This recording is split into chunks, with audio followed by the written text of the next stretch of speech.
For a look at expectations for a second Trump term, plus Bitcoin and so much more. I want to bring in Strive Asset Management co-founder Vivek Ramaswamy and SkyBridge Capital founder and managing partner Anthony Scaramucci. I want to thank both of you for joining us. A lot to discuss. Before we even get into sort of the economics of where this goes, I want to actually go to Anthony, and I know that you've been outspoken throughout the campaign, and ultimately we're on the losing end of it, and just wanted to get your reaction to it. Well, first off, congratulations to Vivek and the team. I mean, they had an unbelievably well-executed campaign, and also Susie Wiles is somebody I know a very long time. Congratulations to her on being the chief of staff. You know, listen, we lost, they won, but it's America. And one of the things I like about Vivek is that he is an American and he wants to unify people. So I'm hoping this will be that type of discussion. You know, there were certain things that happened in that campaign, Andrew, that I'm not in love with. There was a coarseness to some of the rhetoric.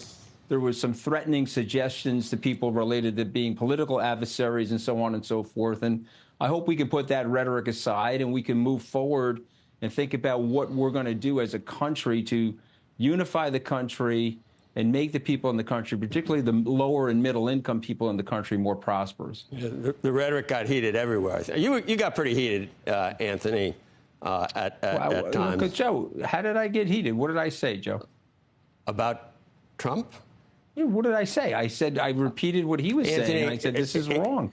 Anthony, come on, Joe. You have had an utter disdain for Trump. You'll always be welcome at the table of legacy media and have people nodding as you trash Trump. That's always going to happen. But aren't you the slightest bit embarrassed or at least humbled about how wrong you were about the feeling of most Americans, let me finish, and for enthusiastically supporting a candidate who a majority of people thought had no business being anywhere near the Oval Office? And you're a Republican, and you saw all the different policies that she was talking about are anathema to what you thought your whole life, and yet you went along with it. Do you ever eat any crow, or not even a little crow wing, really like a little capon? Or you just, I mean, Michael Avenatti could still be on TV trashing Trump. You'll always find a place on TV. If he wasn't in prison, he'd still be on CNN running for president with Brian Stelter. Just give me a little bit, Anthony, about how wrong you were. Joe, first of all, I immediately put out a congratulatory tweet. They won, we lost. In the immortal words of Barry Diller when he lost a Paramount deal.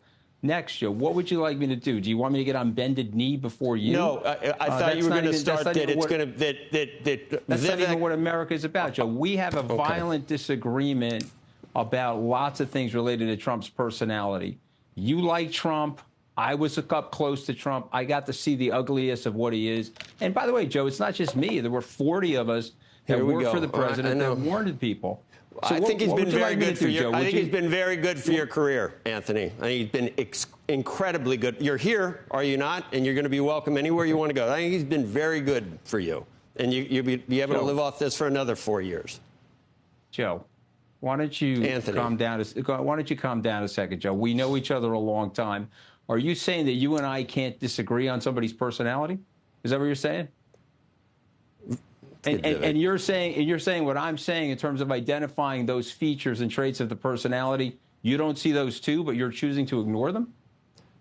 I guess 75 million people looked at everything you looked at and decided that there were other things that... But there were 67 million people that didn't, Joe. That's what makes America, Joe. That's what makes America, Joe. But you're saying to me that stuff that I was saying wasn't factually true. If somebody's saying they're going to use the American military to go after their political adversaries, and I say, geez, that sounds very un-American to somebody like me. Is that what he said, Vivek? Oh, no. Is that what he's going to do? Of course he said it. So let me see if I can we'll go to the be tape. helpful here for a second, guys. Let me just take a moment to say this was a decisive win. All right? Put aside whether you're a Republican or a Democrat. This is the first time a Republican has won the popular vote. I admitted that it was decades. decisive, and Joe wants something more. He wants like an extra pound of flesh or something like that. So I admitted that it was a win. I congratulated you guys. So I think this is useful in one way, which is we have had a heated year and a half headed into this election. And right now, in these few days afterwards, let's process what happened. Okay, you have every county that Joe Biden performed well in, every county across the country. There was not one in which Kamala Harris did better. Now, this is not to dunk on the other side. What I'm in this to say is that that decisive win gives us an opportunity as a country. And my advice to our fellow Republicans is that after, yes, we won and won decisively, we're done criticizing Kamala Harris or Joe Biden or the past. Let's turn the page to chase the future. One of the things I loved about Donald Trump's victory speech, and I was personally there, was him beginning to talk about this golden age in America. I think everyone wants that golden age, a growing economy, an immigration system that works. We now have an electoral mandate to deliver it. And so to Republicans, my ask is, you know what, let's put aside our own sense of grievance or vengeance or whatever. We won, let's use it. We're running to something. And my ask of Democrats and to those on the left who may not have liked Donald Trump and may not like him still is to say, just give him a chance and give us a chance to say that, you know what, we have a chance to unite this country in a way that we have not in a very long time. Most people favor economic growth. Most people want to pay lower taxes. Most people want an American dream for their kids and an immigration system that works and secure borders for our country and don't want their kids lining up to fight in World War III. That's the opportunity that we have. And I think it's a generational opportunity that we shouldn't squander. And so, even to those who disagreed, my ask is give us a chance, and we're going to do our part by exhibiting, I hope, some grace to the people who we believe we're wrong. But in moving this country forward, that's what we're looking to do. Vivek, can I say something, Andrew, or not yet? Please. No, Anthony, absolutely. And I just wanted to suggest that I appreciate the point about the grace. Yeah, but not only do I agree with Vivek about all of that, the only thing that I would say to Vivek and the Trump people, just be very careful setting up deportation camps and deportation centers. They've got people on 60 Minutes talking about rounding up all the family members. There are people making suggestions that they're going to renounce birthright citizens for moms that are illegal where the child was born in the United States. I would just say, listen, if we're talking about grace, I would put aside those sorts of things, and I would focus on growing the economy and making people more prosperous. If Joe has an issue with me, that's fine. But let's look at the videotape of what the president-elect was saying during the campaign, and let's Joe and I sit down and go over that tape. And Joe will tell me what he likes about some of that rhetoric. Okay, Well, Anthony, I got a suggestion. I don't like it. So, Anthony, if I may, I got a suggestion. Forget the tape of the past. Let's talk about some healthy debates in areas where I have some disagreements with you in the future. Let's not fulfill those types of campaign promises, Vivek.